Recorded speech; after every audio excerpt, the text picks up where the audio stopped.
With the recent fainting incident and all the rumors going around about Hillary's health, it has us all wondering what would happen if Hillary Clinton dropped out of the presidential election. Hey guys, I'm Charlotte and you guys are watching InformOverload, where we give you your daily dose of information. So it is very apparent that a lot of Americans strongly dislike Hillary, and the idea of her dropping out is definitely one that's been the back of some minds. Donald Trump has even been quoted saying that Hillary is weak and that she has no stamina, and he uses her health issues as yet another reason why she's unfit to be president. Her campaign has tried to cover up her health issues and has denied all health-related issues to the public. At first her campaign said that she fainted at the 9/11 ceremony because of heat exhaustion, but they later admitted that it was actually because Hillary had a case of pneumonia that had lasted 3 days. If they covered up the reason for her fainting, is her campaign covering up a much larger issue? Let's be clear, Hillary is not dropping out. At least not right now. But it kinda makes you wonder, what would happen if Hillary had to leave politics and this election to focus on her health? Who would take her place? Would Bernie Sanders automatically get the spot? What about Joe Biden? Okay, so if Hillary does drop out, the Democratic National Convention has a list of people to consider, and they have already held an emergency meeting to discuss the possible replacing of Hillary Clinton as the Democratic presidential nominee. DNC bylaws state that her nominee status is completely up to her and only her. But if she drops out, the DNC is responsible for picking her replacement. Another thing that has happened in the past in these types of situations is that the spouse replaces the candidate. Jean Kernahan replaced her husband in the year 2000. Before you freak out at the idea of Bill for 4 more years as president, he is ineligible to be president because he's already served 8 years. So does this mean that all you Bernie lovers out there finally get a chance to see him go head to head with Trump? Well, the sad thing is Bernie probably won't be considered. He doesn't have the greatest track record with the DNC, and they probably wouldn't favor him for the Democratic nominee.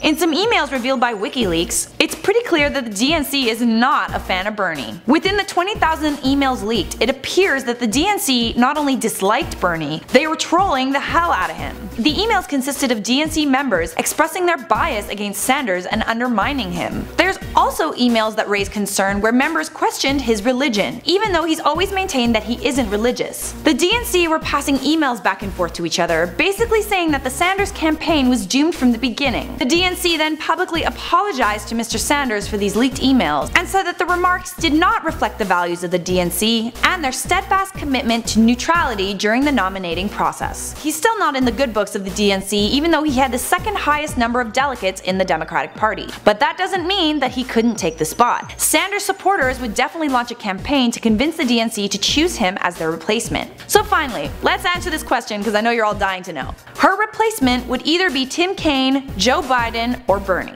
The fact is, it would be every man for himself and there is no clear alternative. The DNC would pick a replacement based on whoever they believe has the best chance of winning against Trump. Let's just hope that Hillary pulls it together in time for the November election. That is all for now. Thanks for watching IO. I'll see you guys in another video.